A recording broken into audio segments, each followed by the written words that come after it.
வாழ்க்கையின் குறிக்கோள் என்ன? வாழ்க்கையின் குறிக்கோள் என்ன? படைக்கப்பட்டவை அனைத்தும் கடவுளுக்கே சொந்தம். சூப்பர். சோ படைக்கப்பட்ட இது வந்து ஃபர்ஸ்ட் பிரின்சிபல், எல்லாமே வந்து கடவுளுக்கு சொன்னோம். அதுக்கப்புறம் 2 பார்த்தோம். மொத்தம் மூணு விஷயம் பத்தி பேசினாங்க. 3 விஷயம் பத்தி சொல்லியிருக்காங்க அந்த மந்திரம் 1ல. ஃபர்ஸ்ட் வந்து எல்லாமே அனைத்தும் வந்து கிருஷ்ணருக்கே சொந்தம் அப்படின்றத பார்த்தோம். 2வது என்ன?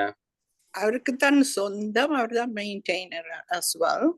2வது do's and don'ts, எங்களுக்கு சொந்தமானது, எங்களுக்கு சொந்தம் இல்லாதது. சோ 2வது வந்து தனிப்பட்ட செகண்டரி ப்ரோப்ரேட்டர், அதாவது வந்து 2வது எஜமானன் அப்படி கூட சொல்லலாம். தனிப்பட்ட முறையில் அனைவருக்கும் ஒரு இலக்கு கொடுக்கப்பட்டுள்ளது, அல்லது 2வது முதலாளி அப்படின்னு கூட சொல்லலாம். அப்புறம் 3வது டோன்ட் என்னது? அவர் சச்சிதானந்த விக்கிரக, அது வந்து கிருஷ்ணரை பத்தி, அது வந்து பரம்பொருளை பத்தி. 3வது டோன்ட், நமக்கு ஒதுக்கப்படாத எடுக்கக்கூடாது. ஒடுக்கப்படாது எடுக்கக்கூடாது. சோ அது வந்து தப்பு. சோ என்ன பண்றது என்ன பண்ணக்கூடாது அப்படின்றது ஒரு கொடுக்கப்பட்ட கோட்டா, அந்த கோட்டா வந்து எடுக்கக்கூடாது அப்படின்னு. சோ இந்த ஈஷோபனிஷத்துல வந்து செக்ஷன் 4 பாகங்களா பிரிக்கிறாங்க. இந்த புத்தகத்தை வந்து 4 பாகங்களா பிரிக்கிறாங்க. ஃபர்ஸ்ட் பாகம் பாத்தீங்கன்னா இன்வொகேஷன், மந்திரம் 1, 2, 3. இது வந்து ஒரு செக்ஷன். இது எதை பத்தி பேசுது அப்படின்னு பாத்தீங்கன்னா லா ஆஃப் நேச்சர் அப்படின்னு சொல்றாங்க. லா ஆஃப் நேச்சர்னா வந்து இந்த உலகத்தை ஆளக்கூடிய கவர்னிங் லா, இந்த பிரபஞ்சத்தை வந்து இயக்கக்கூடிய என்ன லா அப்படின்றதுதான் வந்து நம்ம ஃபர்ஸ்ட் மந்திரத்துல பார்த்தோம். அதாவது வந்து இங்க வந்து நிறைய பேர் வந்து நம்ம நினைக்கிறோம் நம்ம சொந்த கொண்டாடுறோம், இல்லைன்னா வந்து ஒரு ஆக்கிரமிப்பு, இல்லைன்னா வந்து ஒரு போர் நடக்குது, ரிசோர்சஸ் மேல ஒரு போர் நடக்குது. இதுதான் வந்து ட்ரெண்ட். இப்போ ட்ரெண்ட் என்னன்னா வந்து இருக்கிற விஷயங்களை வந்து யாரு நிறைய எடுத்துக்க முடியும். நம்ம அதுக்கு ஒரு உதாரணம் பார்த்தோம், அந்த அரிசி மூட்டை உதாரணம். அந்த அரிசி மூட்டை வந்து நம்ம ரோட்ல இருந்ததுன்னா ஒரு பிராணி வந்ததுன்னா அது எடுத்துக்கும், ஒரு எறும்பு வந்தா அது எவ்வளவு வேணுமோ எடுத்துக்கும், அதே மாதிரி வந்து ஒரு பறவை வந்துன்னா அது எவ்வளவு வேணுமோ எடுத்துக்கும். ஆனா ஒரு மனுஷன் இருந்தானா என்ன ஆகும், அந்த மூட்டையே அவன் எடுத்துட்டு போயிடுவான். சோ இங்க இருக்க அந்த மாதிரியான ஒரு சில விஷயங்கள், காற்று, இல்லைன்னா வந்து எரிபொருள், அந்த நிறைய இந்த பிரபஞ்சத்துல இருக்கக்கூடிய விஷயங்களை வந்து நம்ம ஆக்கிரமிக்கணும், எடுத்து வச்சுக்கணும் அப்படின்ற மாதிரி இருக்கும். ஆனா உண்மையில என்ன ஒரு சட்டம்னா இது அனைத்துமே வந்து கிருஷ்ணருக்கு சொந்தமானது அப்படின்றத நம்ம உணர வேண்டும். படைப்புக்கு பின் படைப்பாளி இருக்கிறார் அப்படின்றத உணர வேண்டும் அப்படின்றது ஒரு விஷயமா கொடுத்திருக்காங்க. சோ அந்த ஒரு விஷயத்துல வந்து அப்போ நமக்குன்னு கொடுக்கப்பட்ட விஷயம் வந்து அது வந்து நம்ம 2வது செகண்டரி ப்ரொப்ரேட்டர், 2வது உரிமையாளர் அப்படின்னு கூட சொல்லலாம். சோ அதுக்கப்புறம் மந்திரம் 1 பார்த்தோம். மந்திரம் 2ல என்ன கொடுத்திருக்காங்க? மந்திரம் 2ல வந்து அந்த மாதிரியான ஒரு யூனிவர்சல் லா, இது வந்து ஒரு யூனிவர்சல் லா. ஈஷோபனிஷத்து இருந்தது முதல் மந்திரம் வந்து ஒரு யூனிவர்சல் லா. இது வந்து ஒரு சட்டம், இந்த பிரபஞ்சத்தில் இருக்கக்கூடிய சட்டம். அதை பின்பற்றினால் என்ன நடக்கும், அதை எப்படி பின்பற்றினால் என்ன நடக்கும், அதை நம்ம பின்பற்றலைன்னா அதோட விளைவு என்ன அப்படின்றத மந்திரா 3ல கொடுத்துருக்கோம். இப்ப மந்திரா 2 பார்க்கலாம். மந்திரா 2, குருவன் ஏவக கர்மாணி.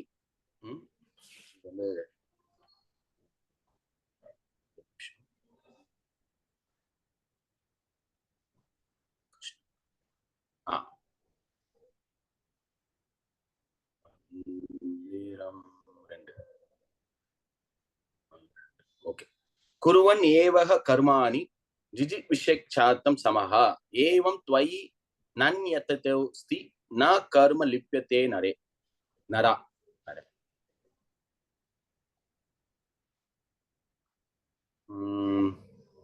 குருவன் தொடர்ந்து செயல்பட்டு, ஏவ இவ்வாறு, இவ்வாழ்வில் கர்மாணி செயல், ஜிஜி விஷேத் வாழ்வதற்கு விரும்ப வேண்டும். ஓகே, சதம் 100 சம ஆண்டுகள், ஏவம் இவ்வாறு வாழ்ந்து, திவ்ய உனக்கு ந இல்லை, அந்யதா மாற்று, இவ்வழியிலிருந்து அஸ்தி இருப்பதுனா இல்லை. கர்ம செயல் லிப்பியத்தே பந்தப்படுத்துவது நரே மனிதனை. சோ இதோட மொழிபெயர் பார்க்கலாம். வேற சிந்து மாதாஜி படிக்கிறீங்களா? சரி. ஒருவன் இவ்வழியில் தொடர்ந்து செயல்பட்டால் அவன் நூற்றுக்கணக்கான ஆண்டுகள் கூட வாழ விரும்பலாம். ஏனெனில் இத்தகைய செயல் அவனை கர்ம வினைகளில் பந்தப்படுத்துவதில்லை. மனிதனுக்கு இதை தவிர மாற்று வழி கிடையாது.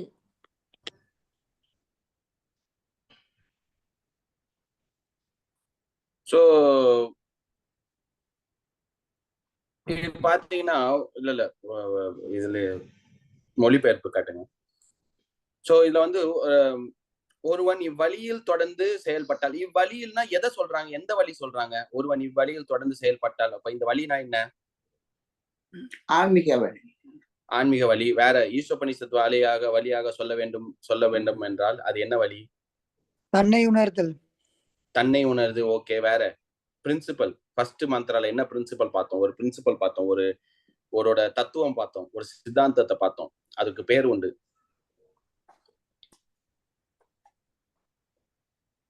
அந்த சித்தாந்தத்தின் பெயர் என்ன? ஃபர்ஸ்ட் மந்த்ரா 1ல என்ன பார்த்தோம்? இவ்வழியில் ஒருவன் இவ்வழியில் தொடர்ந்து செயல்பட்டா, அப்ப இவ்வழினா அப்ப வந்து தொடர்ச்சி. இந்த மந்த்ரா வந்து ஏற்கனவே சொன்ன மந்த்ராவோட தொடர்ச்சி. இவ்வழியிலன்னா அந்த வழி வந்து மந்த்ரா 1ல சொல்லியிருக்காங்க. என்ன அந்த வழி?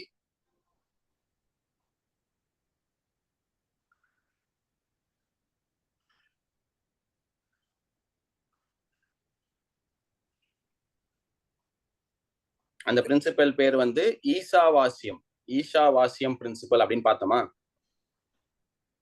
ஈஷாவாசியம்னா நம்ம 3 விஷயம் பார்த்தோம் மந்த்ராவில். ஃபர்ஸ்ட் விஷயம், எல்லாமே கடவுளுக்கு controlled and owned by the supreme Lord.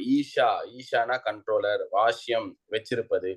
So the one who is control, everything is controlled and owned, proprietor by the Lord. அதுதான் வந்து ஈஷாவாசியம் பிரின்சிபல். அந்த மனப்பக்குவத்துல வந்து ஒருத்தர் வாழ்ந்தால், செயல்பட்டால், அதாவது வந்து பந்தம் ஏற்படாமல், இது வந்து எனக்கு கொடுக்கப்பட்ட நான் ஒரு கேரர், அதை பார்த்து கொள்ளக்கூடிய ஒரு தொழிலாளி. இது எனக்கு சொந்தம் அல்ல, எனக்கு கொடுக்கப்பட்ட ஒரு விஷயம். அதை தொடர்ந்து செயல்பட்டால் அவன் நூற்றுக்கணக்கான ஆண்டுகள் கூட வாழ விரும்பலாம். சோ ஏன் எதுக்காக வந்து இப்போ வந்து வாழ்க்கை வந்து இப்ப வந்து ஒரு உதாரணம் சொல்ல போனா,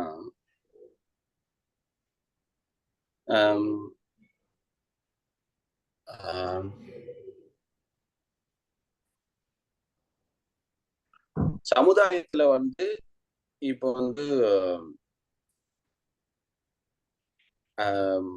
அரசாங்கம் இருக்கு. அரசாங்கம் வந்து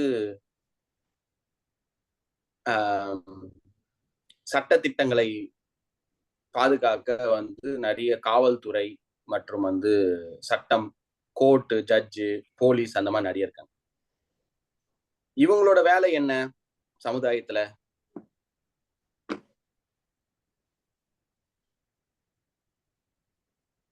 அந்த சட்ட திட்டங்களை பின்பற்ற வேணும். அதை எப்படி பின்பற்றுவாங்க? என்ன மாதிரியான செயல் பண்ணுவாங்க?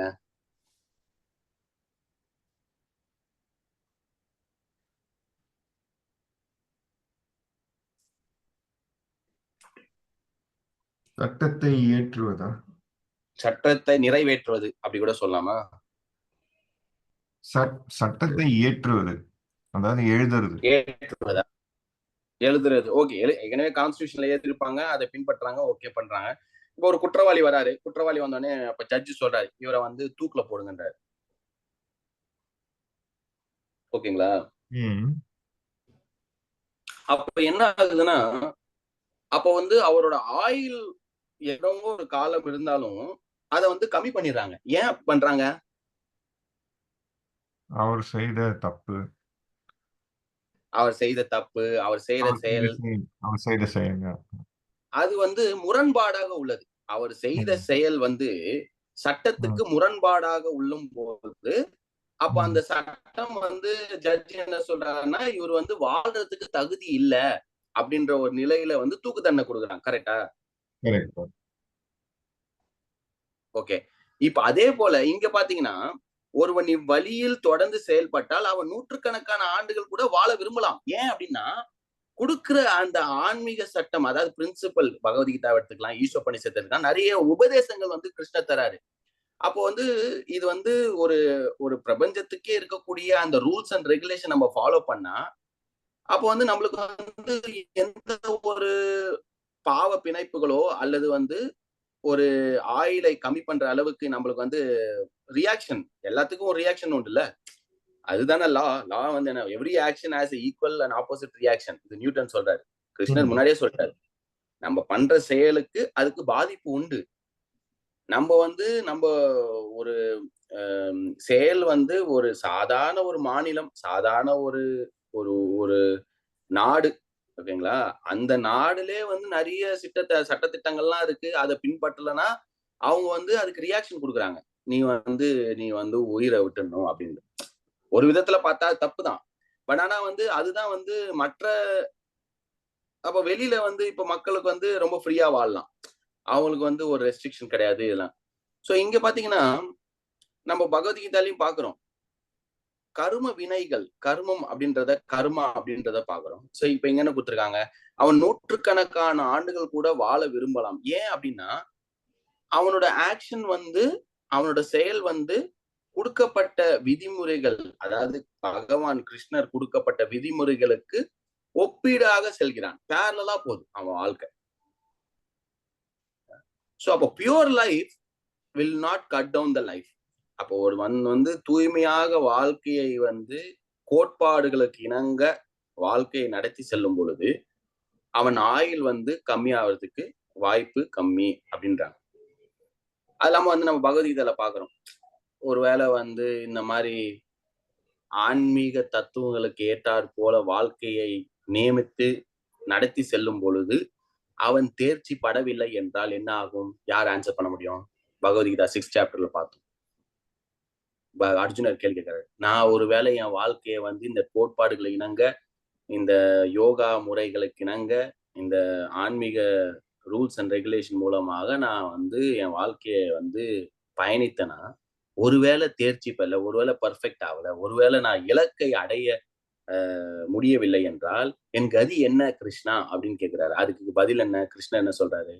அடுத்த பிறவியில நீங்கள் ஒரு அந்த அப்படி பக்தியை கண்டினியூ பண்ணக்கூடிய ஒரு ஃபேமிலியில பிறப்பீங்களண்டு. கிருஷ்ணர் வந்து உத்தரவாதம் தராரு. அதாவது உன் வாழ்க்கைன்றது நீ பார்க்கக்கூடிய ஒரே ஒரு எபிசோடு. ஏன்னா மரணம் கிடையாது, ஆன்மாவுக்கு மரணம் கிடையாது. சோ அப்ப இங்க வந்து என்ன சொல்றாங்க? வாழ விரும்பலாம், ஏனெனில் இத்தகைய செயல் அவனை கர்ம வினைகளில் பந்தப்படுத்துவதில்லை. கர்ம வினைகளில் பந்தப்படுத்தவில்லை. எப்படி? ஏன் வந்து பந்தப்படுத்தவில்லை? ஏன்னா அவன் வந்து ஒரு வழிமுறையாக வாழ்கிறான். அந்த வழிமுறை என்ன? ஈஸ்வரபனிஷத்துல கொடுக்குற மந்திரவான், ஈசாவாஸ்யம் பிரின்சிபல். சோ ஒருவன் வந்து ஈசாவாஸ்யம் பிரின்சிபல் மூலமாக தன் வாழ்க்கையை நடத்தி செல்லும் பொழுது அவன் நிறைய நாள்கள் வாழலாம். ஒன்னும் பிரச்சனை இல்லை, எந்த ஒரு டிஸ்டர்பன்ஸ் இல்லை. ஏன்னா அவனுக்கு தெரியுது இது எந்த கிடையாது. அப்ப கர்ம வினைகள்ல பந்தம் ஏற்படுவதற்கு வாய்ப்பை கம்மியாகும். அப்ப மனிதனுக்கு இதை தவிர மாற்று வழி கிடையாது. வேற வழி கிடையாது, இதுதான். பொருளுரை பார்க்கலாம். பொருளுரையில வந்து நம்ம ஒரு பேராகிராஃப் படிப்போம், அதுக்கப்புறம் டிஸ்கஸ் பண்ணலாம், அதுக்கப்புறம் பண்ணலாம். சோ இதுல வந்து ஒரு இம்பார்ட்டன்டான விஷயம். இந்த இதை வந்து உங்களோட கருத்து என்ன? இந்த பதிவுக்கான உங்க கருத்து என்ன? மனிதனுக்கு இதை தவிர மாற்று வழி கிடையாது. இதை நீங்க உங்களோட புரிதல் என்ன?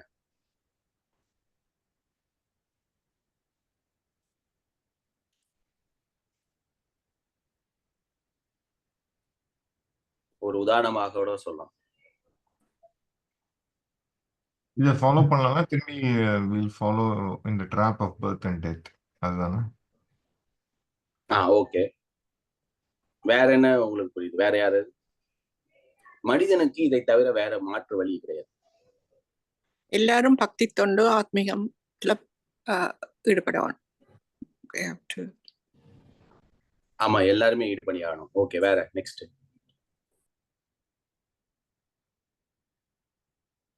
வேற யாராவது?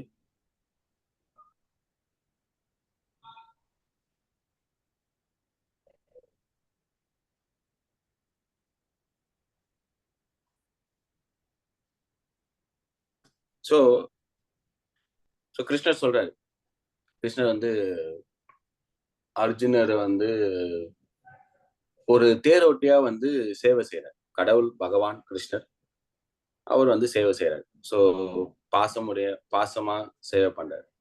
அதே கிருஷ்ணர் வந்து என்ன சொல்றாருன்னா, அரக்கர்களுக்கு நான் நேரில் வருவேன். எது வழியாக? மரணம் என்ற வழியாக நான் வருவேன்.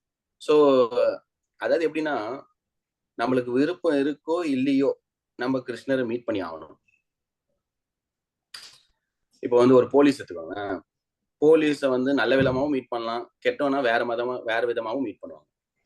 ஆனா ஒரு தப்பு செஞ்சிட்டோம்னு வச்சுக்கோங்களேன், எப்படினாலும் வந்து அந்த தண்டனைக்கு உட்பட்டு சரி செஞ்சாதான், அது திருந்துனாதான் அந்த இதுல இருந்து வெளியே விடுவாங்க. இல்லைன்னா விட மாட்டாங்க. அந்த அந்த அந்த அந்த உணர்தல் வருத வரையும் தண்டனை கொடுத்துக்கிட்டே இருப்பாங்க. நீ திருடுற, போலீஸ்ல போற, அடி வாங்குற, தண்டனை உள்ள வர, சிறைச்சாலையில இருக்க, திருப்பி வெளியே வந்து திருடுற, என்ன ஆகும்? திருப்பி உள்ள போவ. சோ இந்த மாதிரி வந்து சைக்கிள் வந்து போயிட்டே இருக்கும். அப்புறம் அவன் உணர்தலா உணர்ந்து, ஆஹா நான் திருடுனால்தான் என்ன பிடிக்கிறான், இதுமே திருடக்கூடாது அப்படின்னா விடுவாங்க. இல்லைன்னா திருப்பி வந்து அடிச்சுக்கிட்டே இருப்பாங்க. அந்த மாதிரி இந்த மாயை சக்தி வந்து நம்மளை விடவே விடாது. போட்டு அடின்னு அடிச்சுக்கிட்டே இருக்கும். ஏன்னா உனக்கு புரியணும், தம்பி இந்த இடத்துல நீ வந்து சந்தோஷமா இருக்கணும்னு ஆசைப்படுற, அது நல்லதுதான். ஆனா கிடையாது தம்பி, நீ கிருஷ்ணர் சொல்றத கேளு அப்படின்னு சொல்லும். இல்ல நான் கேட்க மாட்டேன் அப்படின்னா திருப்பியும் அடிக்கும். அடி வாங்கிட்டே இருப்போம். அது எப்போ உணர்ந்து எப்போ புரிந்து, சரி அது முதல்ல சொன்னாரு கிருஷ்ணர், அதை ஒழுங்கா கேட்டுக்கு போயிருக்கலாம். சில ஸ்டூடெண்ட்ஸ் எல்லாம், மாணவர்கள்லாம் இருப்பாங்க, டீச்சர்லாம் இருப்பாங்க. டீச்சர் சொல்லுவாரு, தம்பிங்களா படிச்சுட்டு வாங்க, நாளைக்கு எக்ஸாம். சில பேர் படிப்பாங்க, எக்ஸாம் எதாவது பாஸ் ஆகும். சில பேர் படிக்க மாட்டாங்க. என்ன ஆகும்? உடனே டீச்சர் அந்த பெரம்பு வச்சிருப்பாரு. இப்பெல்லாம் அடிக்க முடியாது. முன்னாடி வந்து அந்த குச்சி வச்சிருப்பாரு, அடிப்பாரு. படி அடிப்பாரு. சோ அந்த அந்த கிளாஸ் பாஸ் ஆகணும்னா எக்ஸாம் எழுதியே ஆகணும், படிச்சே ஆகணும். நீ வந்து உன்னோட இன்டெலிஜென்ட் புத்திசாலித்தனமா அதை நம்ம வந்து நம்ம அதை எடுத்து நம்ம விருப்பமாக செஞ்சு முடிக்கிறது ஒரு விஷயம். இல்ல பண்ண மாட்டேன்னா ஓகே, அப்படியா, அப்ப மாயை வந்து உன்னை அடிக்கும். அதுக்கப்புறம் அதை உணரும். சோ இது வந்து நம்ம நினைக்கிறோம் நம்மளுக்கு ஆப்ஷன் உண்டு, ஆன்மீகம்னா நம்மளுக்கு வந்து வேணா எடுத்துக்கலாம், இல்லைன்னா அப்படி கிடையாது. ஒரு காலகட்டத்துல ஒரு நேரத்துல நம்மளுக்கு புரிதல் வரும். அது முன்னாடியே வந்தா நம்மளுக்கு நல்லது, அவ்வளவுதான். போக போக வாழ்க்கையில அடி வாங்கி பட்டு உணர்ந்து புரிஞ்சு திருப்பி வரணும், கிருஷ்ணர்கிட்ட தான் வரணும். மனிதனுக்கு இதை தவிர மாற்று வழி, there is no alternative. அதை நம்ம புரிஞ்சுக்கணும். ஏன் அப்படி கொடுத்துருக்காங்க? Because ultimately you have to follow the ஈசாவாசியம் principle. Ultimately you have to come to surrender to Krishna. அவ்வளவுதான். கிருஷ்ணா சொல்லிட்டாரு, சர்வதர்மான் பரித்யஜ்யம் மாமேக்கம் சரணம் ரஜா. அதை நம்ம வந்து புத்திசாலித்தனமா கேட்ட உடனே பண்றது நல்லது. சோ நெருப்பு சூடும், தொடக்கூடாது அப்படின்னா, ஓ அப்படியா, சரி ஓகே.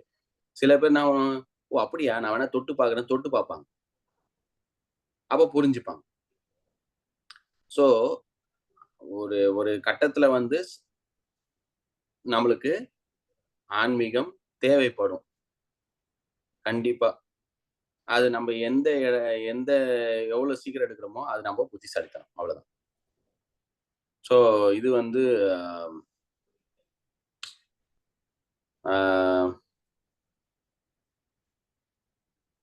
சரி, நம்ம பொருளுரை படிக்கலாம். ஃபர்ஸ்ட் பேராகிராஃப் படிங்க. யாரும் மரணமடைய விரும்புவதில்லை. எவ்வளவு காலம் முடியுமோ அவ்வளவு காலம் வாழ விரும்புகின்றனர். இந்த மனப்பான்மை தனிப்பட்ட நபர்களில் மட்டுமின்றி ஜாதி, சமுதாயம், நாடு என எல்லா கூட்டத்திலும் கூட காணப்படுகிறது. வாழ்விற்கான கடும் போராட்டம் எல்லா வகையான உயிரினங்களிலும் இருக்கின்றது. இது முற்றிலும் இயல்பானதே என்று வேதங்கள் கூறுகின்றன. ஜீவன் தன் இயல்பில் நித்தியமானவன். ஆயினும் தன்னுடைய பௌதீக வாழ்வின் பந்தத்தினால் அவன் தனது உடலை ஒன்றன் பின் ஒன்றாக மாற்ற வேண்டியுள்ளது. ஆத்மா ஓர் உடலில் இருந்து மற்றோர் உடலுக்கு தொடர்ந்து மாறக்கூடிய இந்த வழிமுறை கர்ம பந்தன செயல்களினால் பந்தப்படுதல் என்று அறியப்படுகிறது. ஜீவன் தனது வாழ்வாதாரத்திற்காக வேலை செய்தாக வேண்டும் என்பது ஜட இயற்கையின் சட்டமாகும். அந்த வேலைகளை விதிக்கப்பட்ட கடமைகளுக்கு ஏற்ப செயல்படுத்தாவிடில்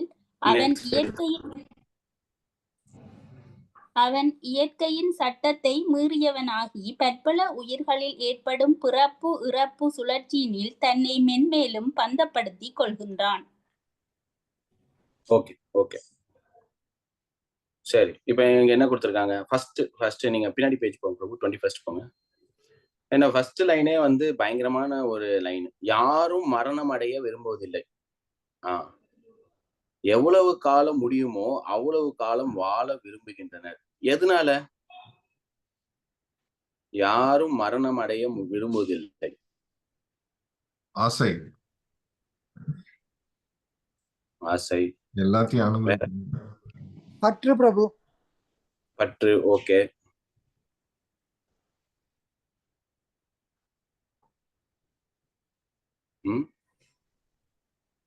பயம். பயம்.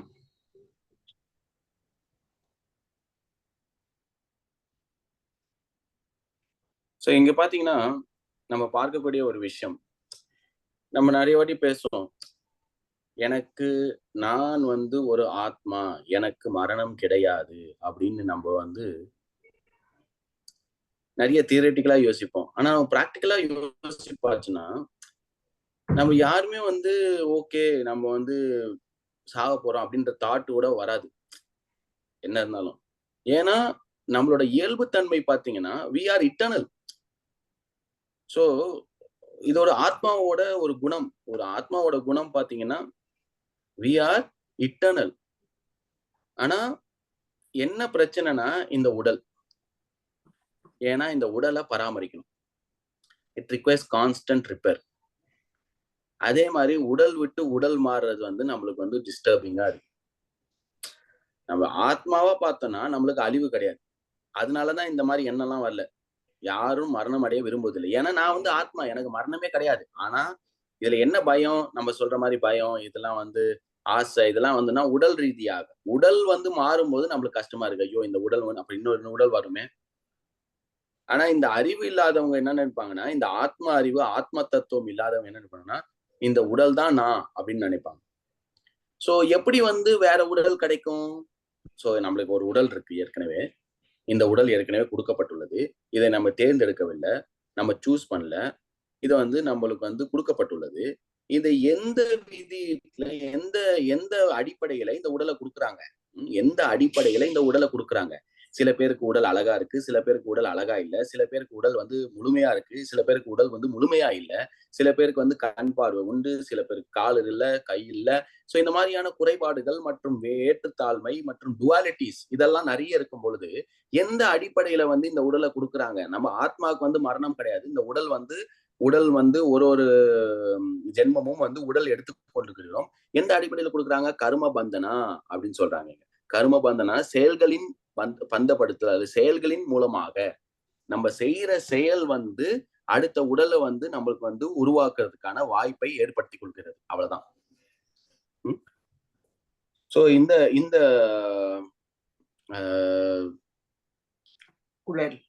இந்த உடல் சோ அது வந்து அடுத்த உடல் வந்து எப்படி கிடைக்கும் நம்மளுக்கு? என்ன செயல் இப்ப பண்றோமோ அதோட கியூமுலேட்டிவ், அதோட ரியாக்ஷன் கியூமுலேட்டிவ் தான் அடுத்த உடல். ஜீவன் தன் இயல்பில் நித்தியமானவன் ஆயினும் தன்னுடைய பௌதிக வாழ்வின் பந்தத்தினால் அவன் தனது உடலை ஒன்றின் பின் ஒன்றாக மாற்ற வேண்டியுள்ளது. ஆத்மா ஒரு உடலிலிருந்து மற்றொரு உடலுக்கு தொடர்ந்து மாறக்கூடிய இந்த வழிமுறை கர்ம பந்தனா. சோ கர்ம பந்தனானா என்ன அர்த்தம்? நம்ம பண்ற கர்மம் மூலமாக அடுத்த உடலை நம்மளுக்கு தேர்ந்தெடுக்கிறோம். நம்ம தான் தேர்ந்தெடுக்கிறோம். நம்ம நினைக்கிறோம், ஓ இது வந்து எனக்கு கொடுக்கப்பட்டுள்ளது, நான் என்ன பண்றது, எனக்கு வந்து நான் அழகா இருக்கேன், எனக்கு கொடுத்துருக்கு, என்னோட லக்கு அப்படின்னு. லக்கு எல்லாம் கிடையாது, ஒரு மண்ணாங்கட்டியும் கிடையாது. நம்ம பண்ற செயல் மூலமாக நம்மளே தேர்ந்தெடுக்கிறோம். ஸோ நம்மளுக்கு வந்து ஒரு செயல் மேல ஒரு பந்தம் இருக்கு. எப்பவுமே தண்ணியில இருக்கணும், எப்பவுமே வந்து கடல்ல வந்து இருக்கணும், எப்பவுமே தண்ணியில பீச்ல இருக்கணும்னா அதுக்கு மீன் உடல் இருக்கு. புரியுதுங்களா? அதுக்கு தேவையான உடல் அமைப்பு இருக்கு. அது கொடுத்துருவாங்க அவ்வளவுதான். ஸோ நம்ம செயல் மூலமாக அடுத்த உடலை தேர்ந்தெடுக்கிறோம். ஸோ அடுத்த பேஜ் போங்க.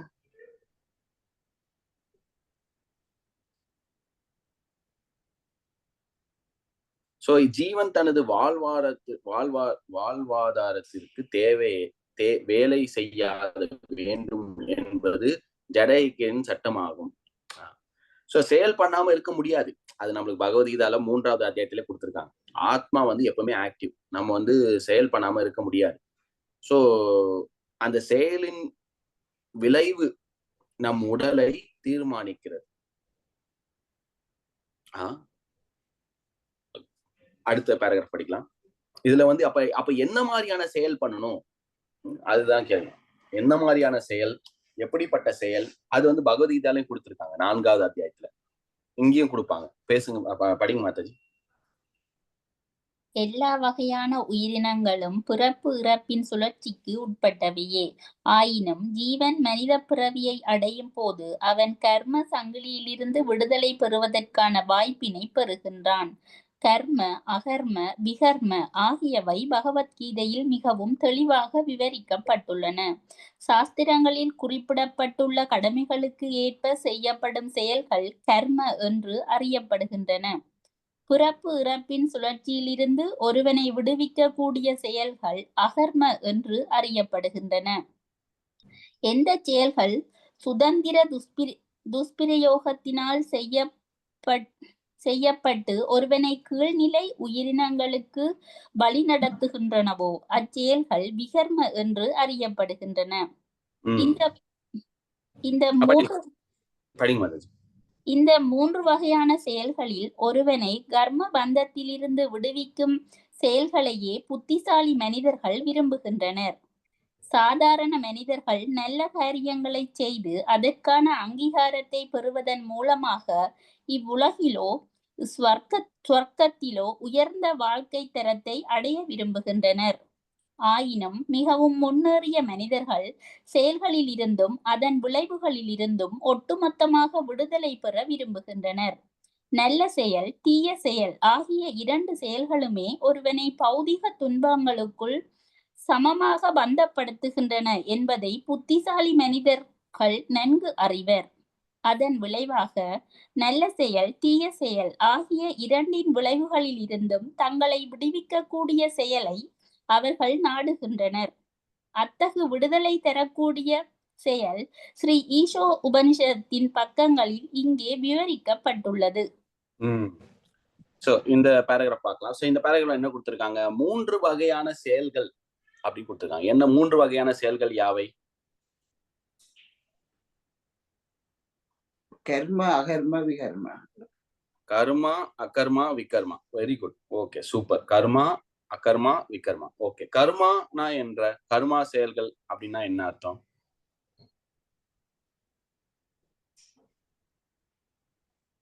நல்ல செயல்கள். நல்ல செயல்கள். வேற?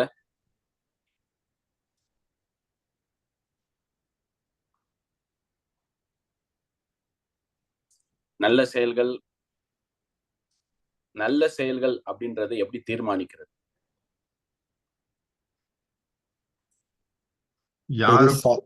சாஸ்திரத்துல சொன்னபடி என்ன இருக்கோ அதை ஃபாலோ பண்றது. சாஸ்திரங்களில் கொடுக்கப்பட்ட செயல்கள், வேத முறைகளில் கொடுக்கப்பட்ட செயல்கள் அது வந்து கர்மம். தனிப்பட்ட மனிதனோ அல்லது தனிப்பட்ட ஒரு சமுதாயத்தை சேர்ந்த நல்ல செயல்கள் வந்து அது நல்ல செயல்கள் கிடையாது. சில சமுதாயமோ தனிப்பட்ட மனிதனோ செய்கிற செயல் இது எனக்கு நல்லதா தெரியுது, நான் பண்ணுவேன் அப்படின்னா அது வந்து சில பேருக்கு கெட்டதா இருக்கும். ஸோ அதனால சாஸ்திரங்கள் கொடுக்கப்பட்ட கர்ம காண்டா, வேத வர்ணாசிரம் செயல்கள், அந்த மாதிரியான செயல்கள் அது வந்து கர்ம செயல்கள். வேற? அகர்மானா என்ன? அகர்ம செயல்கள்னா என்ன? Transcendental activities. அது செய்யற செயல் வந்து ப்ளீஸிங் த லார்ட். அதுல வந்து நம்ம பாவமும் கிடையாது, புண்ணியமும் கிடையாது. நமக்கு வந்து அந்த பர்த் டெத் சைக்கிள்ல இருந்து வெளியில வரக்கூடிய ஆக்டிவிட்டிஸ் அது அகர்மா. சூப்பர். இங்க என்ன கொடுத்திருக்காங்க? பிறப்பு இறப்பின் சூழ்ச்சியிலிருந்து ஒருவனை விடுவிக்கக்கூடிய செயல்கள் அகர்மா என்று அறியப்படுகின்றன. கர்மா வந்து சாஸ்திரங்களில் குறிக்கப்பட்டுள்ள கடமைகளை ஏற்ப செய்யப்படும் செயல்கள் கர்மா என அறியப்படுகின்றன. சோ தெளிவான விளக்கங்கள் இங்க கொடுத்திருக்காங்க. அப்ப விகர்மா என்ன?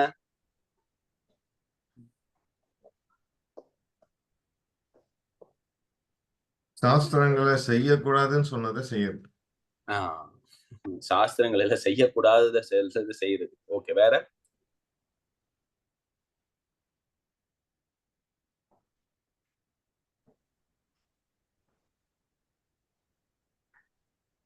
அந்த செய்யற செயல் இருக்க அந்த அந்த ரிசல்ட், அந்த கான்சிக்வன்சஸ் வந்து நமக்கு அதோடைய தாக்கம், நமக்கு பாவமோ புண்ணியமோ அதோடைய இதை வந்து நம்ம அனுபவிக்கிற மாதிரி செய்யற செயல் அது.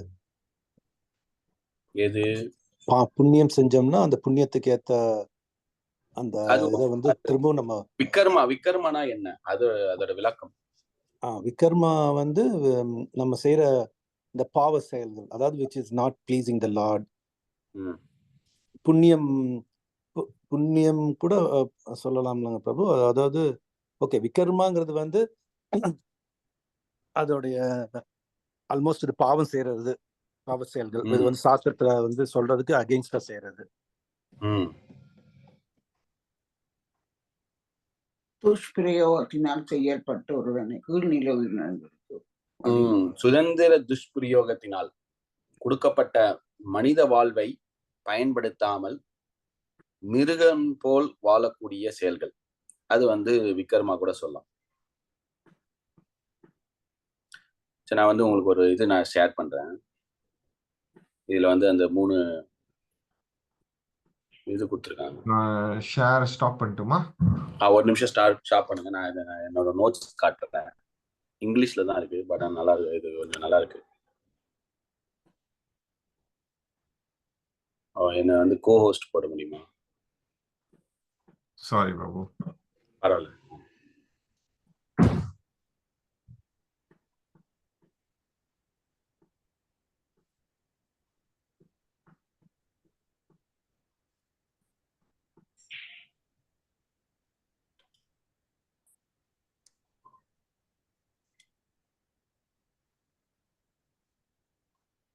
இந்த ஸ்கிரீன் உங்களுக்கு தெரியுதா?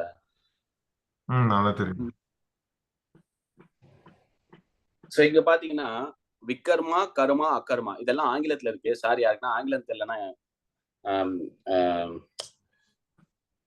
சொல்லுங்க, தமிழ்ல நான் எக்ஸ்பிளைன் பண்றேன். இருந்தாலும் இது பாருங்க, இங்க வந்து விகர்மா, கர்மா, அகர்மா 3மே இருக்கு.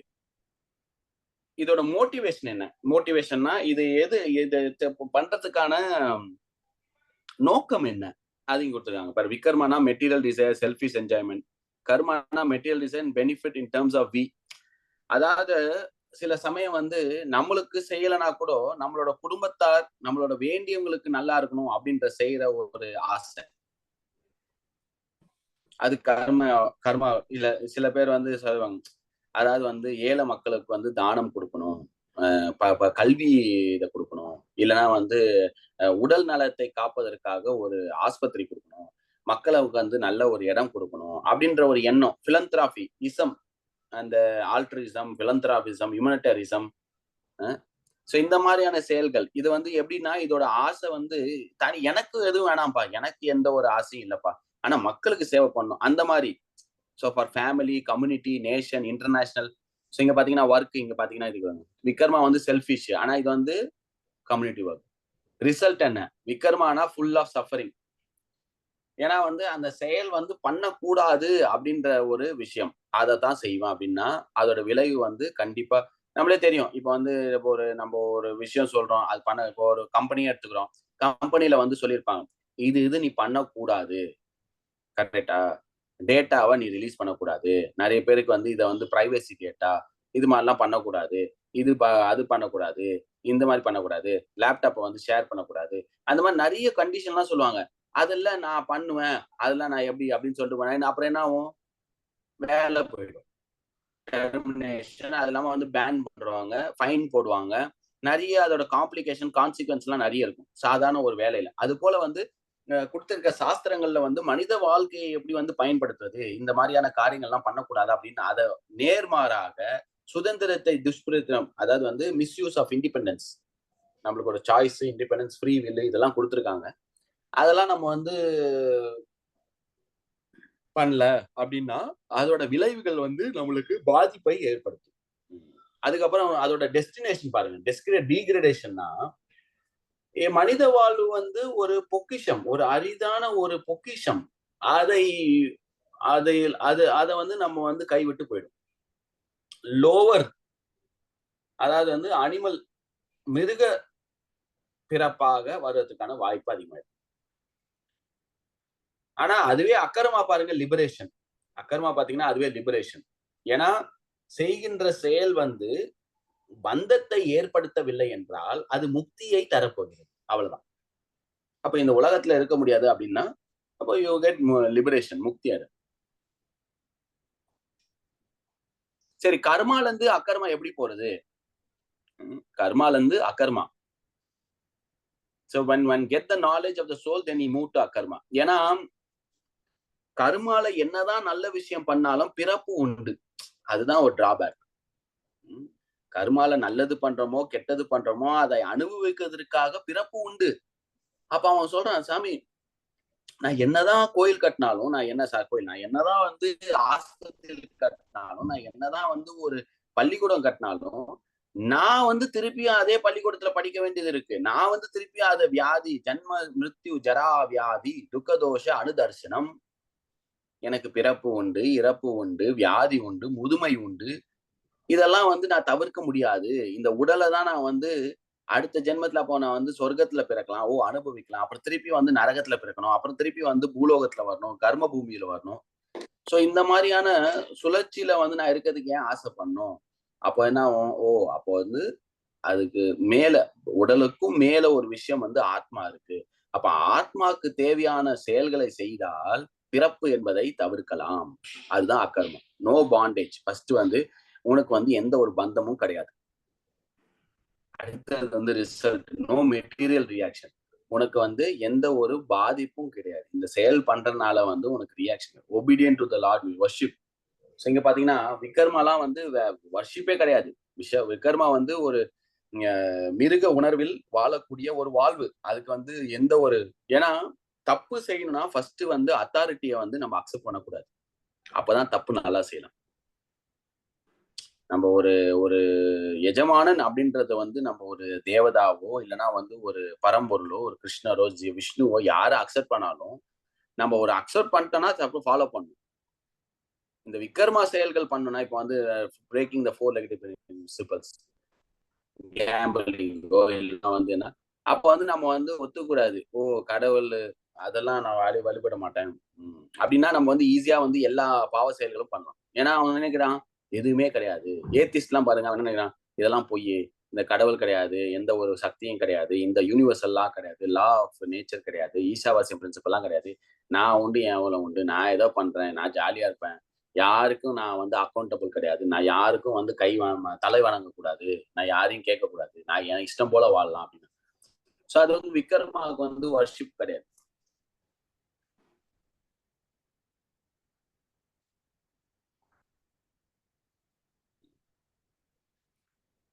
ஓகேவா?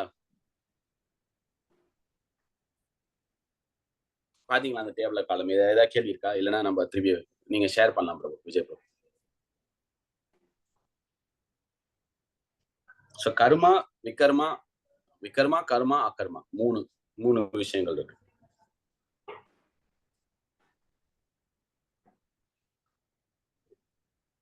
சோ அப்ப புத்திசாலித்தனமான மக்கள் வந்து எதை விரும்புவாங்க? புத்திசாலித்தனமான மக்கள் எதை விரும்புறாங்க? அகர்மா. அக்கர்மா. ஏன் அக்கர்மா விரும்புறாங்க? அதுல பிறப்பு இறப்பு இல்லை, மறுபிறப்பு இல்லை, மறுபிறப்பும் இல்ல, பிறப்பு இறப்பும் இல்ல.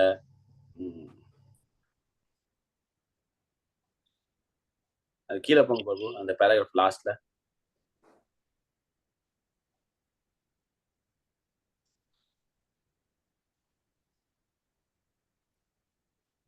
இதுவா இல்ல அடுத்த பேஜா பிரபு? அடுத்து போங்க.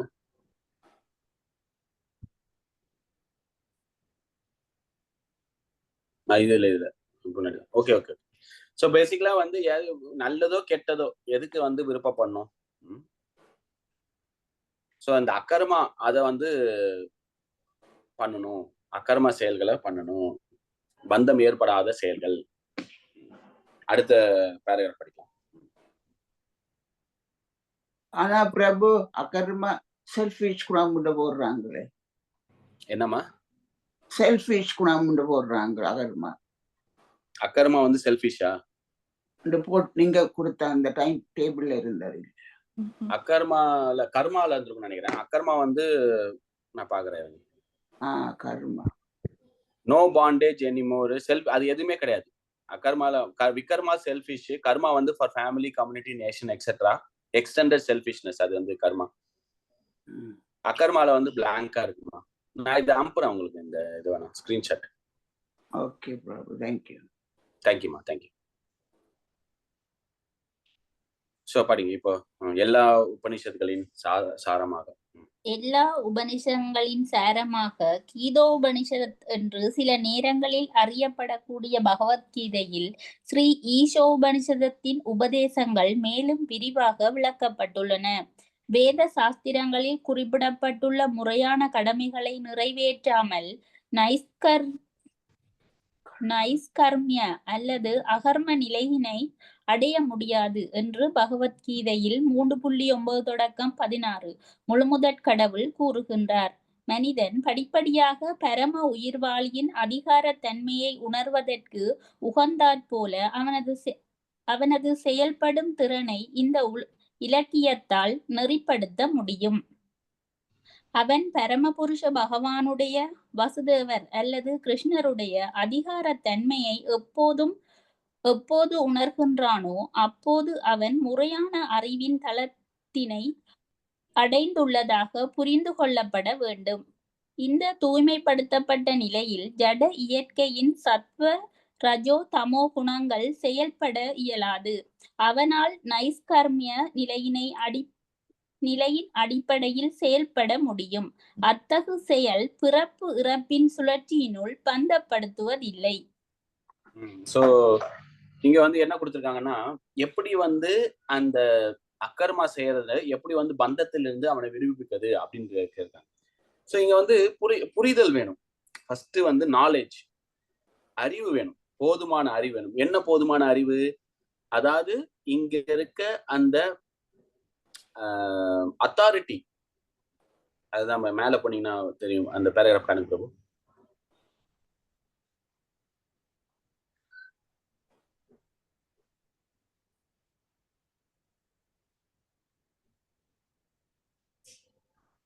பாசிட்டிவ் நாலேஜ், இது பேராகிராஃப் மேல காட்டுங்க.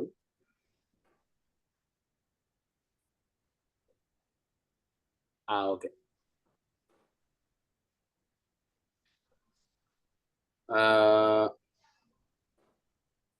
அவன் பரமபுருஷ பகவானுடைய, வாசுதேவர் அல்லது கிருஷ்ணனுடைய அதிகாரத்தன்மையை எப்போது உணர்கின்றானோ அப்போது அவன் முறையான அறிவின் தளத்தினை அடைந்துள்ளதாக புரிந்து கொள்ளப்பட வேண்டும். சோ இங்க வந்து அதே ஈசாவாசியம் பிரின்சிபல் அவனுக்கு புரியுது. இது வந்து இங்க வந்து யாரு வந்து அத்தாரிட்டி அப்படின்றது புரியுது. அதே போல வந்து இன்னொன்னு என்ன கொடுத்திருக்காங்க, அக்கர்மா வந்து எப்படி செயல்படுவது, அது முன்னாடி என்ன கொடுத்திருக்காங்க இங்க பாருங்க. வேத சாஸ்திரங்களில் குறிப்பிடப்பட்டுள்ள முறையான கடமைகளை நிறைவேற்றாமல் நைஸ்கரியம் அல்லது அக்கர்ம நிலையை அவன் அடைய முடியாது என்று பகவத்கீதையில் முழுமுதற் கடவுள் கூறுகிறார். சோ கொடுத்திருக்க வந்து கடமைகளை செய்ய வேண்டும், இல்லைன்னா அக்கர்மா செய்ய முடியாது அப்படின்றார்.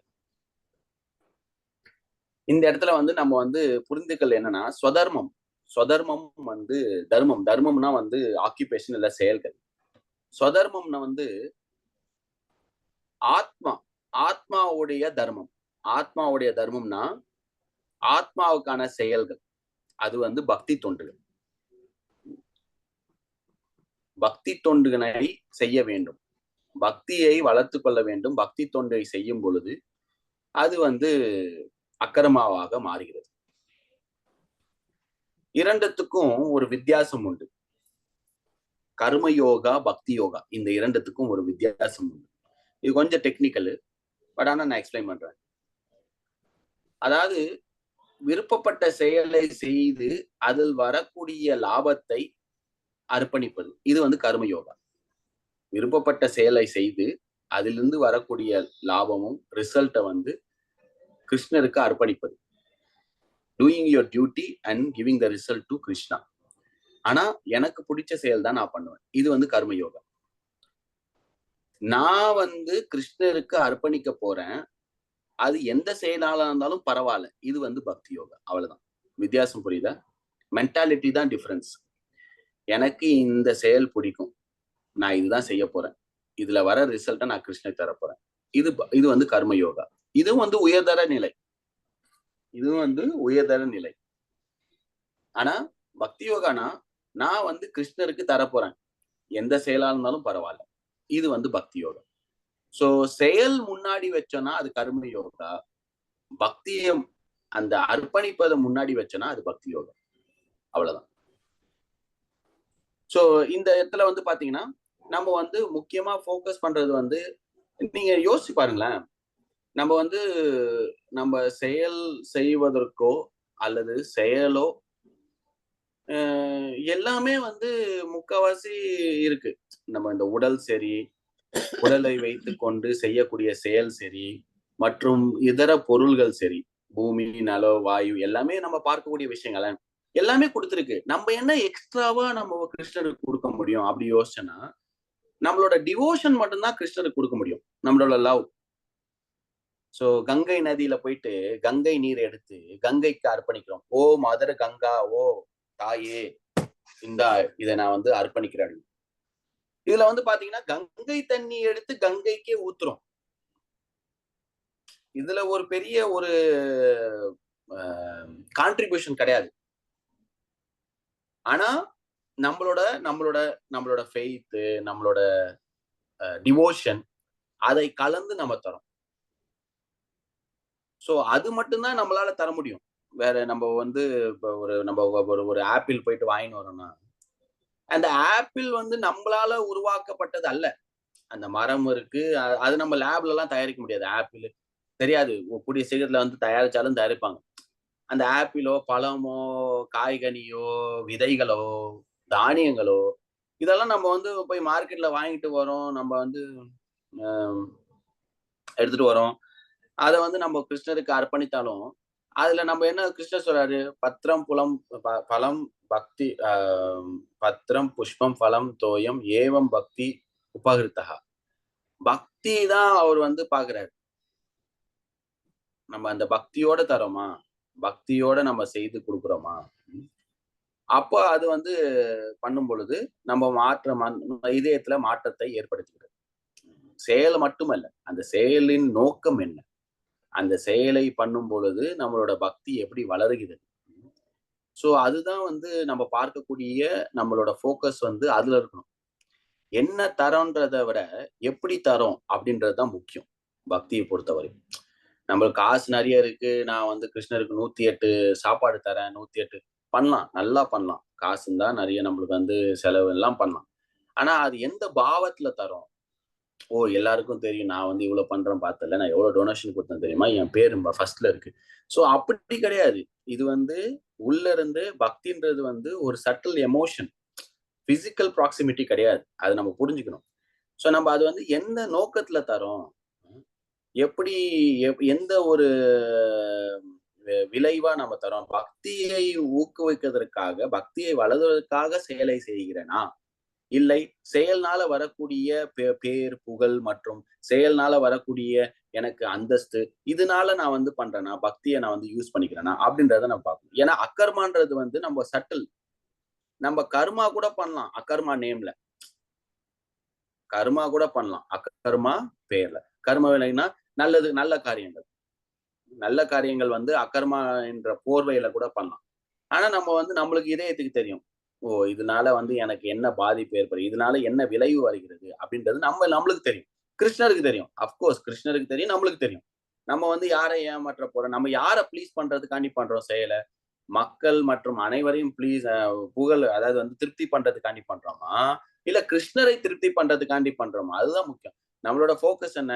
கிருஷ்ணரை திருப்தி செய்தால் அனைத்து ஜீவராசிகளும் திருப்தி அடைவார்கள். மரத்தின் வேரில் நீரை பாய்த்தால் மரம் முழுவதும் திருப்தி அடையும். வயிற்றுக்கு சாப்பாடை கொடுத்தால் உடல் முழுவதும் சக்தி பெறும். சோ அது போல கிருஷ்ணரை திருப்தி செய்வதற்கான செயல்களை செய்ய வேண்டும். ஆத்மாவை திருப்தி செய்வதற்காக செயல்களை நாம் செய்ய வேண்டும். செயல் ஒரே மாதிரியா இருந்தாலும் நோக்கம் என்ன அப்படின்றத நம்ம இன்ட்ரோஸ்பெக்ட் பண்ணணும். அது நம்ம இண்டிவிஜுவலா ஒர்க் அவுட் பண்ணணும். அப்பதான் நம்மளோட பக்தி வந்து வளரும். இல்லைன்னா ஒரே வருஷம் 6 மாசம் 5 மாசம் 1 வருஷம் 2 வருஷம் ஒரே நிலையில இருக்க மாதிரி இருக்கும். அதே சாண்டிங், அதே டெம்பிள், அதே நம்மளுக்கு வந்து அந்த இதயத்துல வந்து மாற்றம் ஏற்படுவதற்கு வந்து ரொம்ப நீண்ட காலமாக எடுப்பது போல் நம்மளுக்கு தோற்றம் அளிக்கும். ஏன் அப்படின்னா நம்ம அந்த இதயத்துல இருக்க அந்த அங்குரத்தை வந்து நம்ம எடுக்க மறந்துட்டோம். அந்த ஆங்கரை வந்து நம்ம எடுக்க மறந்து. ஸோ அதை நம்ம யோசிக்கணும். ஸோ நம்மளோட பக்தினா it's more and more subtle, more and more எப்படி நம்ம வந்து இன்ட்ரோஸ்பெக்ட் பண்ணி எப்படி வந்து நம்ம வந்து இந்த செயலை வந்து பக்தியோட பண்ணலாம், எப்படி வந்து இந்த செயலை வந்து கிருஷ்ணருக்கு வந்து நான் வந்து எப்படி என்னால முடிஞ்ச அளவுக்கு எப்படி நான் தர முடியும் அப்படின்றத நம்ம யோசிக்கணும். அதுதான் வந்து அகர்மா. ஏதாவது கேள்வி இருக்கா? கேள்வி இல்லைன்னா நம்ம கண்டினியூ பண்ணலாம் டிஸ்கஷன். அடுத்த பேராகிராஃப் போலாம்.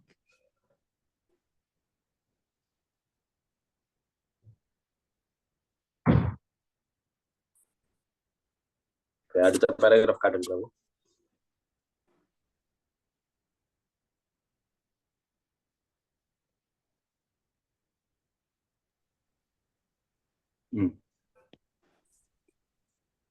உண்மையில் பகவானுக்கு பக்தி தொண்டாற்றுவதைத் தவிர யாரும் எந்த செயலையும் செய்ய வேண்டியதில்லை. இருப்பினும் வாழ்வின் கீழான நிலைகளில் பக்தி தொண்டின் காரியங்களை ஒருவனால் உடனடியாக செயல்படுத்த முடியாது.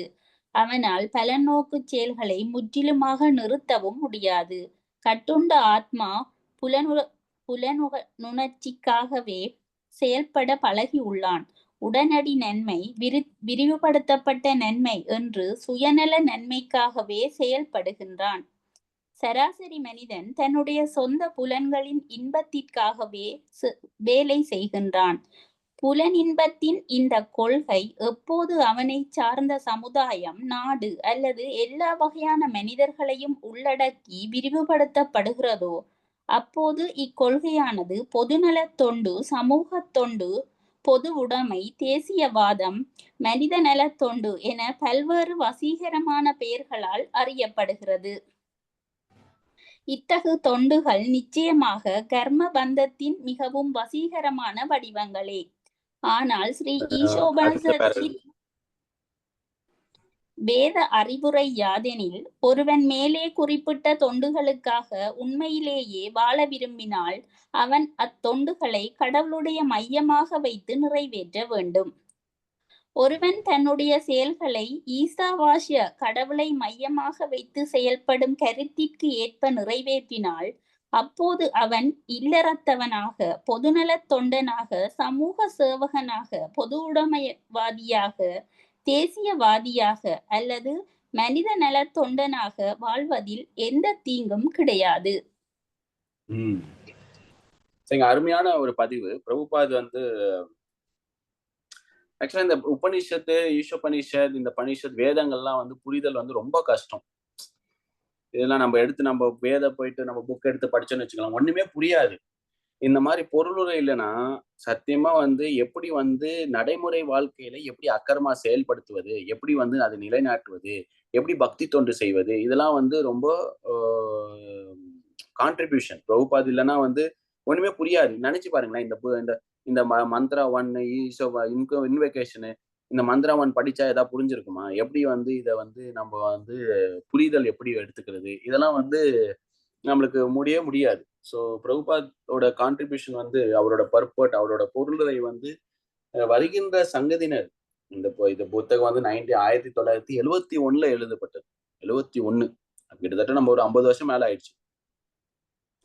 50 வருஷம்னாலும் வந்து அடுத்த ஒரு 10,000 வருடங்களுக்கு இந்த புத்தகம் வந்து ஒரு வெளிச்சமாக இருக்க போகிறது. ஒரு விஷனரி. சோ இந்த இடத்துல பாத்தீங்கன்னா நம்மளுக்கு வந்து நம்ம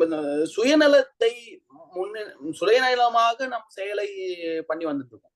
காலங்காலமாக, வருஷமாக, ஜென்மமாக சுயநலமாக செல்ஃபிஷ் ஃப்ரூட்டி மென்டாலிட்டியோட தான் நம்ம வந்து செயல்களை பண்ணிட்டு இருக்கோம். திடீர்னு வந்துட்டு இல்ல கிருஷ்ணருக்காண்டி பண்ணோம் அப்படின்னா முடியாது. அதுதான் இங்க பாருங்க, உடனடி நன்மை, விரிவுபடுத்தப்பட்ட நன்மை. உடனடி நன்மைனா வந்து விகர்மா, விரிவுபடுத்த நன்மைனா கர்மா. சுயநலமாக நான் சந்தோஷமா இருக்கணும், அதுக்கு என்ன வேணா பண்ணுவேன், அதுக்கு விகர்மா. நானும் இல்ல, என் குடும்பம் நல்லா இருக்கணும், நேசமும் சொந்தக்காரர், உற்றார் உறவினர்கள் இவங்களும் நல்லா இருக்கணும் அப்படின்னா அது கர்மா. கரெக்டுங்களா? சோ அப்படி இருக்கப்பட்டு உடனடி நன்மை, விரிவுபடுத்த நன்மை என்ற சுயநல நன்மைக்காகவே செயல்படுகிறான். சராசரி மனிதன் தன்னுடைய சொந்த புலன்களின் இன்பத்திற்காகவே வேலை செய்கிறான். புலனின்பத்தின் இந்த கொள்கை எப்போது அவனை சார்ந்த சமுதாயம், நாடு அல்லது எல்லா வகையான மனிதர்களையும் உள்ளடக்கி விரிவுபடுத்துகிறதோ அப்போது என்ன அவன் வந்து ஸ்லோவா விக்கர்மால இருந்து கர்மாக்கு மாறுகிறான். ஓகேங்களா? அப்ப எப்படி விக்கர்மா பண்றது, எப்படி வந்து அகர்மா பண்றது அப்படின்னா, நீங்க என்ன கொடுத்துருக்காங்க கீழே போங்க பிரபு, அந்த பேராகிராஃப் அருமையா போடு. பிரபுபாத் என்ன சொல்லியிருக்காரு, you just have to add Krishna into that activity. So என்ன சொல்றாங்க, ஆனால் ஈஷோபநிஷத்தில் வேத அறிவுனை யாதெனில் ஒருவன் மேலே குறிப்பிட்ட தொண்டுகளுக்காக உண்மையிலேயே வாழ விரும்பினால் அவன் வந்து குடும்பத்தை ஹெல்ப் பண்ணணும், நான் வந்து சமுதாயத்தை ஹெல்ப் பண்ணணும், எனக்கே நான் ஹெல்ப் பண்ணிக்கணும் அப்படின்னா அவன் என்ன பண்ணும், அவன் அத்தொண்டுகளை கடவுளை மையமாக வைத்து நிறைவேற்ற வேண்டும். அவ்வளவுதான். ஒருவன் தன்னுடைய செயல்களை ஈசாவாசிய கருத்திற்கு ஏற்ப நிறைவேற்றினால் அப்போது அவன் இல்லத்தரத்தவனாக, ஃபேமிலிக்காக அவன் ஒரு பெஸ்ட் ஃபேமிலி மேனா ஆகிறான். நீ வந்து போய் கடையில போயிட்டு வாங்கி சமைச்சு நல்லா சாப்பிட போற, ஓகே, இது சொன்னா உனக்கு வந்து பாவ செயல்கள் வரப்போகுது. அதே கடைக்கு போறோம், சமைக்கிறோம், நான் சாப்பிடறதுக்கு முன்னாடி கிருஷ்ணருக்கு கொடுக்குறேன், கிருஷ்ணா இந்தாப்பா இதை வந்து எடுத்துக்கப்பா அப்படின்னா அப்ப அந்த செயல் வந்து ஈசாவாசியம் பிரின்சிபல் ஆயிடுது. அப்ப அந்த செயல் வந்து அக்கிரமாவா மாறுகிறது. அப்ப அந்த செயல் வந்து ஒரு சிறந்த ஒரு எடுத்துக்காட்டாக இருக்கக்கூடிய ஒரு இல்லத்தரத்தனாக மாறுகிறான். அப்ப அந்த செல்ஃபிஷ் வந்து செல்ஃப்லெஸ்ஸா மாறுது. அப்ப அது ஈசாவாசியம், அது அக்கர்மாவா மாறுகிறது. சோ அப்போ வந்து பண்ணுகின்ற செயலை மாத்துவது பக்தியின் வேலை அல்ல.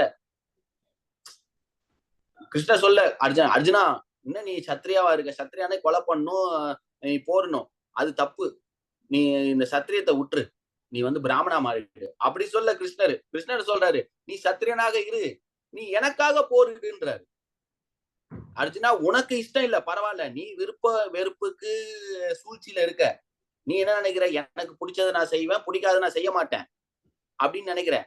அதை நீ ஓரம் கட்டிட்டு நான் என்ன சொல்றேனோ அதை செய்யு, அதுதான் உனக்கு தேவையான ஒரு நல்லது, அதுதான் ஈசாவாசியம், அதுதான் அக்கர்மா அப்படின்ற.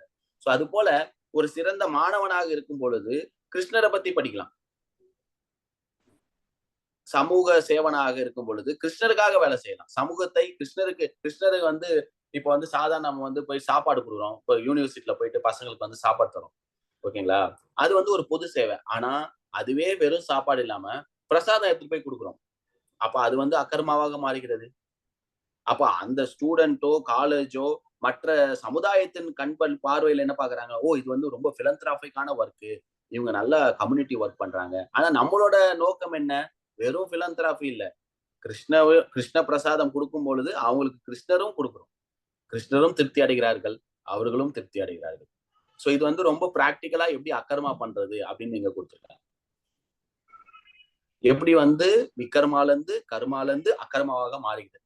அதே செயல் தான் நீங்க பாத்தீங்கன்னா, செயல் பாத்தீங்கன்னா ஒரே மாதிரிதான் இருக்கும். சோ அதனால வந்து சமுதாயத்துல வந்து நம்ம சொல்ல முடியாது இவன் வந்து ஒரு பௌதிகவாதி, இவன் ஒரு ஆன்மீகவாதி. ஏன்னா பௌதிகவாதியும் ஆன்மீகவாதியும் ஒரே கம்பெனில ஒரே டெஸ்க்ல ஐடில வேலை பண்ணிட்டு இருப்பாங்க. செயல் மூலமாக நம்ம வந்து நிர்ணயிக்க முடியாது, ஓ இவன் வந்து ஆன்மீகவாதிப்பா ஏன்னா இவன் வந்து செயலே பண்ணல. சோ அது அப்படி கிடையாது. சோ பகவத்கீதா பொறுத்தவரையும் செயலை நிறுத்து அப்படின்னு சொல்லிட்டு கிருஷ்ணர் எதுவுமே சொன்னது கிடையாது. நீ விட்டுடு, செயல் பண்ணாத, நீ செயல் செஞ்சா அதுல பாதிப்பு வரும். ஆமா கரெக்ட். ஆனா செயல் பண்ணாம இருக்க முடியாது. சோ பகவத்கீதாவும் இந்த ஈசோபனிஷத் இந்த அகர்மா செயல்கள் பாத்தீங்கன்னா எப்படி வந்து செயலை பக்குவமாக செய்வது, அதுதான் ஒரு இன்டெலிஜென்ட். செயல் செய்யாம இருக்கிறதுனால செயல் செய்ய அது எப்படி பக்குவமா செய்யறது, எந்த நோக்கத்துல செய்யறது, அத்தாரிட்டி யாரு, அது எப்படி வந்து நம்ம வந்து கிருஷ்ணருக்கு அர்ப்பணிக்க முடியும், அதுதான் வந்து இங்க கொடுக்கப்பட்ட ஒரு நிலை. ஏதேனும் கேள்விகள் உண்டா?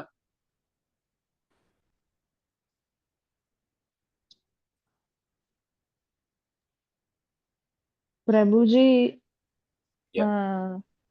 can you please repeat once what is Isha Vasyam and what is the second mantra saying? The relation between the first and second mantra. So first mantra is Isavasim principle. Second mantra, if you follow the first mantra, you can live hundreds of years. No need to worry. What is second mantra saying, Prabhu? Is it about akarma? Yeah, if you second mantra is what you will get if you follow Isavasim principle, that you will live happily hundreds of years.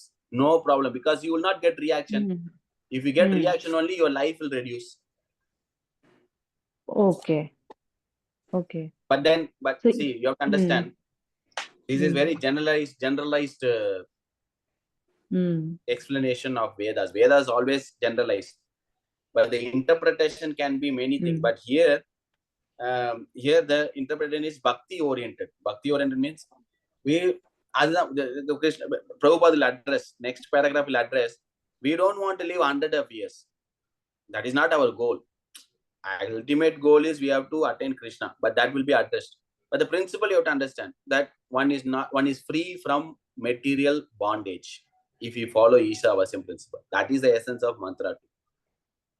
That no more material bondage if you follow Isavasim. What is Isavasim principle? That everything belongs to Krishna. Krishna. And whatever I have, I am the secondary proprietor. And I have to do activities keeping Krishna in center. This is Isavasim principle. Vasyam na enna, Prabhu? Isha means, of course, it Isha is means God. controller. Vasya means maintainer or வைத்துக்கொள்வது. One who is controller and the maintainer. Okay, Prabhu. Thank you.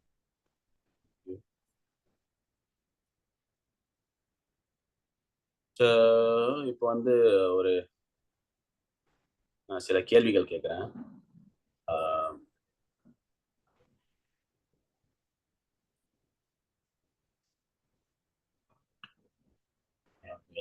Krishna.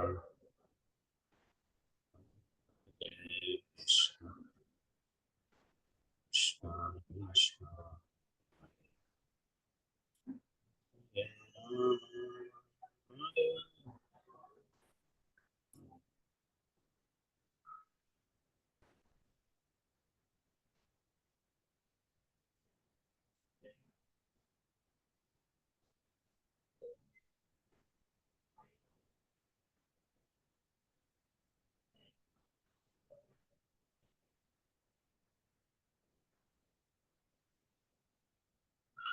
Okay, no problem. கேள்வி இல்லை, அடுத்த வாரம் பார்த்துக்கலாம். Okay, இதோட பதிவு முடிக்க போறேன். எல்லாரும் ரொம்ப ஆர்வமா ரொம்ப டாலரேட் பண்ணி இந்த மந்த்ரா 2 இன்னும் நம்ம முடிக்கல. மந்த்ரா 2 பாதி பார்த்துருக்கோம். நீங்க ரீட் பண்ணுங்க, இந்த பொருளை ரீட் பண்ணுங்க, நோட்ஸ் எடுத்துக்கோங்க. பிளஸ் இதோட கண்டினியூஷன் நம்ம அடுத்த வாரம் பார்க்கலாம். ஓகேங்களா? பிரபு, டியூஸ்டே கிளாஸ் எடுக்கிறேன்னு நீங்களே, அது லிங்க் அனுப்புறீங்களா? லிங்க் அனுப்புவோம். இந்த லிங்க் தான், இதே லிங்க் தான். நான் உங்களை ஸ்டார்ட் பண்ண சொல்றேன், நீங்க ஸ்டார்ட் பண்ணிட்டா போதும். அது பிப்ரவரி மந்த்ல இருந்து, இப்ப இல்ல, பிப்ரவரி மந்த். ஓகே, ஓகேங்களா? சரி, ஓகே. அனைவருக்கும் ரொம்ப நன்றி. தேங்க்யூ. ஸ்ரீல பிரபுபாத் கி ஜெய். Ishopanishad. Hare Krishna. Hare Krishna. Thank you Prabhu. Hare Krishna. Thank you, Prabhu. Thank you. நன்றி bro. Thank you, Prabhu. Hare Krishna. Hare Krishna.